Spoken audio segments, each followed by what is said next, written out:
আসসালামু আলাইকুম dear student, আজকে আমরা মার্চেন্টাইজ ইনভেন্টরি ইকুয়েশন আইটটি অঙ্ক করব।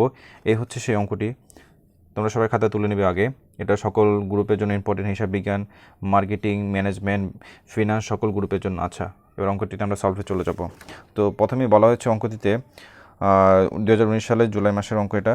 তো প্রথম বলছে the honours sold his personal investment for টাকা 1,50,000 অ্যান্ড ব্রড ইন বিজনেস টাকা 1,00,000 ক্যাপিটাল। আচ্ছা, তিনি 1,50,000 টাকা নিয়ে ব্যবসা শুরু করার কথা ছিল, কিন্তু তিনি তার ব্যবসায় 1,00,000 টাকা নিয়ে ব্যবসা শুরু করেছেন। তার ক্যাপিটাল হচ্ছে 1,00,000 টাকা, সেখানে 1,50,000 টাকা আমাদের কোনো কাজ আসবে না। আচ্ছা, এখানে অ্যাসেটের নামগুলো লিখে নিই। অ্যাসেটের নাম হচ্ছে ক্যাশ, অ্যাকাউন্ট রিসিভেবল, আর এটা হচ্ছে মার্চেন্টাইজ।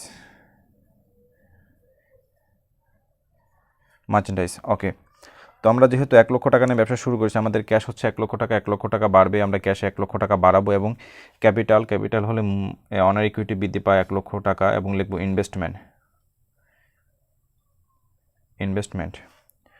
ওকে, আর হ্যাঁ, আমি ব্যালেন্স নামাবো না। আমি প্রত্যেকবার অঙ্কে বলি আমি ব্যালেন্স নামাবো না, কারণ হচ্ছে যদি আমার জায়গা শর্ট, যদি আমি ব্যালেন্স নামাই তাহলে অঙ্ক অনেক বড় হয়ে যাবে। আচ্ছা, পরবর্তীতে জুলাইয়ের 3 তারিখে কী করা হয়েছে? পেইড হাউস রেন্ট টাকা 4,000। আচ্ছা, রেন্ট মানে হচ্ছে ভাড়া পরিশোধ করা হয়েছে। কত টাকা? 4,000 টাকা ভাড়া পরিশোধ করা হয়েছে। ভাড়া পরিশোধ করলে আমাদের ক্যাশ থেকে কমে যাবে হচ্ছে 4,000 টাকা। অ্যান্ড যেহেতু এটা একটা ভাড়া, একটা এক্সপেন্স মানে ব্যয় হলে মালিকানা সত্ত্ব কমে হচ্ছে 4,000 টাকা, এবং লিখব রেন্ট।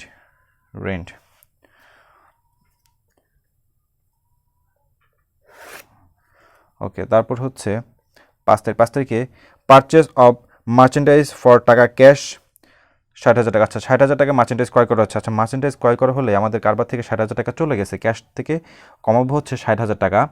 আর যেহেতু আমাদের মার্চেন্ডাইজ ক্রয় করেছে, আমাদের কারবার মার্চেন্ডাইজ আসছে, আমরা মার্চেন্ডাইজ বাড়াবো হচ্ছে 60,000 টাকা।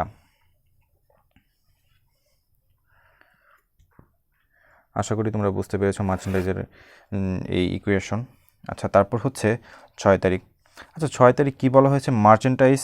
Purchase of merchandise from Limon টাকা 60,000। আচ্ছা, অন অ্যাকাউন্ট, এই যে আমি বলেছিলাম অন অ্যাকাউন্ট অন ক্রেডিট থাকলে হচ্ছে আমাদের বাকিতে ক্রয় বিক্রয় করা হয়। তো আমরা যেহেতু মার্চেন্ডাইজ ক্রয় করেছি, মার্চেন্ডাইজ ক্রয় করেছি কত টাকা? 90,000 টাকা। কিসের মাধ্যমে? ধারে বা বাকিতে আমরা ক্রয় করেছি। ধারে ক্রয় করলে অ্যাকাউন্ট রিসিভেবল বৃদ্ধি পাবে কত টাকা? 90,000 টাকা বৃদ্ধি পাবে। এবং যেহেতু আমরা মার্চেন্ডাইজ ক্রয় করেছি, আমাদের কারণে মার্চেন্ডাইজ আসছে 90,000 টাকা, আমরা বাড়াবো এখানেও। আশা করি তোমরা বুঝতে পেরেছো। আমরা ধারে মার্চেন্ডাইজ ক্রয় করেছি, ধারে মার্চেন্ডাইজ ক্রয় করলে পাওনাদার সৃষ্টি আর পাওনাদার বৃদ্ধি পেয়েছে, এবং মার্চেন্ডাইজ আমাদের কারবারে আসছে, মার্চেন্ডাইজ একটা সম্পদ বৃদ্ধি পেয়েছে।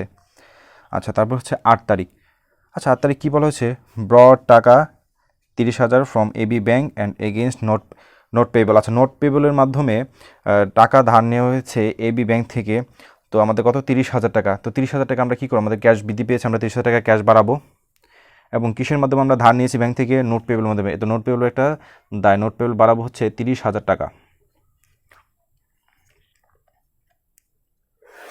তো এই ছিল আমাদের আট পর্যন্ত। এবং আমরা এখন এই পরবর্তীতে এখানে তোমরা দেখে নাও, পিকটা তুলে ছবিটা এই অঙ্কটা খাতায় তুলে নিবে 10 তারিখ থেকে 17 তারিখ। তো এখন আমি সলভে চলে যাব। আচ্ছা, 10 তারিখে বলা হয়েছে মার্চেন্টাইজ সোল টাকা ফর টাকা 75,000 টাকা, যার কস্ট প্রাইস ছিল 60,000 টাকা। এই কথাটা মানে হচ্ছে আমরা মার্চেন্টাইজ বিক্রি করেছি 75,000 টাকা, যেটা আমরা কিনেছিলাম 60,000 টাকা। আচ্ছা, আমরা কত টাকা বিক্রি করেছি? 75,000 টাকা। আমাদের কারবার কত টাকা আসছে? 75,000 টাকা। আমরা ক্যাশ বাড়াবো 75,000 টাকা। আচ্ছা, এই মার্চেন্টাইজ আমাদের কারবার থেকে চলে গেছে, কত টাকার মার্চেন্টাইজ চলে গেছে? 60,000 টাকা মার্চেন্টাইজ চলে গেছে, কারণ তার পাশে কস্ট প্রাইস দেওয়া আছে যে 60,000 টাকা মার্চেন্টাইজ ছিল, 60,000 টাকা আমাদের মার্চেন্টাইজ চলে গেছে। আচ্ছা, আমরা মার্চেন্টাইজ কিনছিলাম হচ্ছে 60,000 টাকা, সেটা বিক্রি করছি 75,000 টাকা। তাহলে আমাদের কত টাকা লাভ হয়েছে? আমাদের 15,000 টাকা লাভ হয়েছে। আমরা 15,000 টাকা, যেহেতু আমাদের প্রফিট, আমরা মালিকানা সত্ত্ব বাড়াবো এবং লিখব প্রফিট।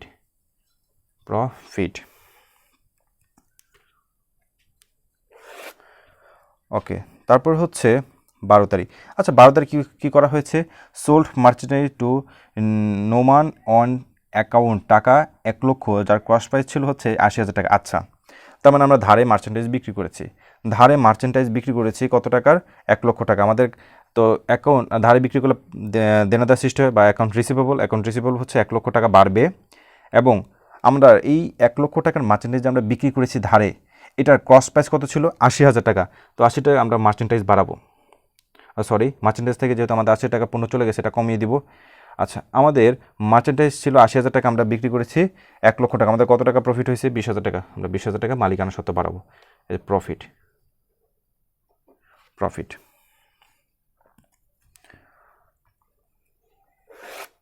আচ্ছা, পরবর্তীতে 14 তারিখে বলা হয়েছে, 14 তারিখে কী বলছে? রিটার্ন মার্চেন্টাইজ সোল অন জুলাই 20 টাকা 5,000, যার কস্ট প্রাইস 4,000 টাকা। আচ্ছা, অর্থাৎ আমরা যে 20 তারিখে মার্চেন্টাইজ বিক্রি করেছিলাম সেটা এখন রিটার্ন আসছে, কোনো কারণে রিটার্ন আসছে। সেই রিটার্নটা কত টাকার মার্চেন্টাইজ রিটার্ন আসছে? আমাদের 5,000 টাকা। 5,000 টাকা হলে, আচ্ছা এটা আমি একটা শর্টকাট বলে দিই, আমরা সরি এখানে 20 তারিখ হবে না জুলাইয়ের, এখানে জুলাইয়ের 12 তারিখ হবে, এখানে জুলাই 12 তারিখ, সরি। আচ্ছা, 12 তারিখে যে আমরা মার্চেন্টাইজ বিক্রি করেছিলাম সেটা এখন আমাদের কাছে ফেরত আসছে। মনে রাখবা, এই 12 তারিখে যে মার্চেন্টাইজ আমরা বিক্রি করেছিলাম সেটা ফেরত আসবে। আর মার্চেন্টাইজ যখন ফেরত আসবে তখন আমাদের কাজ হচ্ছে আগে যা করেছিলাম তা উল্টে দিব।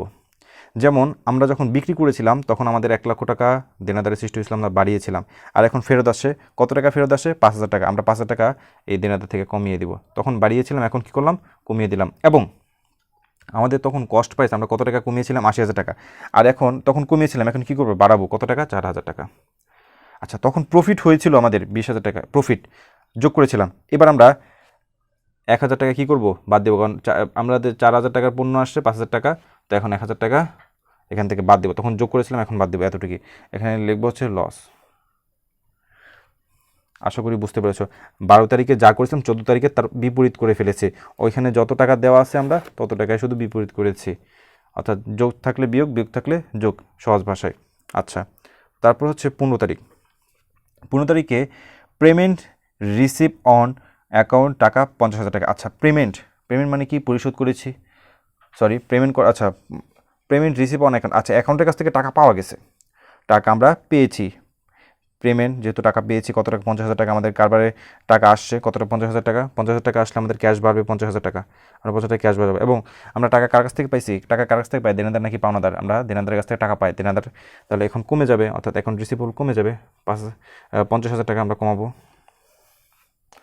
টাকার রিসিভ, যেহেতু রিসিভ মানে হচ্ছে আমরা পাওয়া গেলে, রিসিভ হচ্ছে আর পেড মানে হচ্ছে পরিশোধ করা, পে বা পেড থাকলে পরিশোধ করা। আর যেহেতু রিসিভ টাকা আসছে, আমরা টাকা পাইছি অন অ্যাকাউন্ট, অর্থাৎ অন অ্যাকাউন্ট মানে হচ্ছে এখানে অন অ্যাকাউন্ট বলতে দুইটাকে বোঝাবে, এক দেনাদার নয় পাওনাদার। যেহেতু টাকা পাওয়া গেছে, অর্থাৎ আমরা টাকা সবসময় দেনাদারের কাছ থেকেই পাই, তো দেনাদার কমবে আর আমাদের ক্যাশ বাড়বে। আরেকটা লাস্ট দিনটি হচ্ছে 17 তারিখ। 17 তারিখে কী বলা হয়েছে? পেড অ্যাডভার্টাইজিং বিল ফর টাকা 5,000। আচ্ছা, অ্যাডভার্টাইজিং মানে হচ্ছে বিজ্ঞাপন। আচ্ছা, বিজ্ঞাপনের বিল পরিশোধ করেছি আমরা, পেড, এই যে পেড লেখা আছে, পরিশোধ করা হয়েছে। পরিশোধ করলে আমাদের কারবার থেকে টাকা চলে যাবে, আর ক্যাশ চলে গেলে ক্যাশ থেকে কমাবো 5,000 টাকা। আর অ্যাডভার্টাইজিং আমাদের ব্যয় হলে অনার ইকুইটি কমে 5,000 টাকা। এবং এখানে লিখবো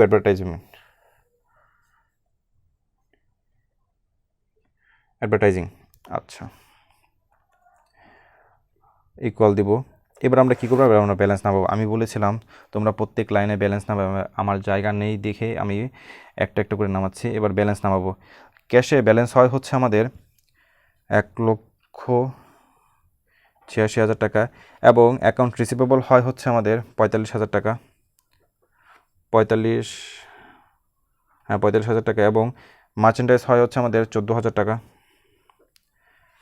এখানে আছে 90,000 টাকা, এখানে আছে 30,000 টাকা।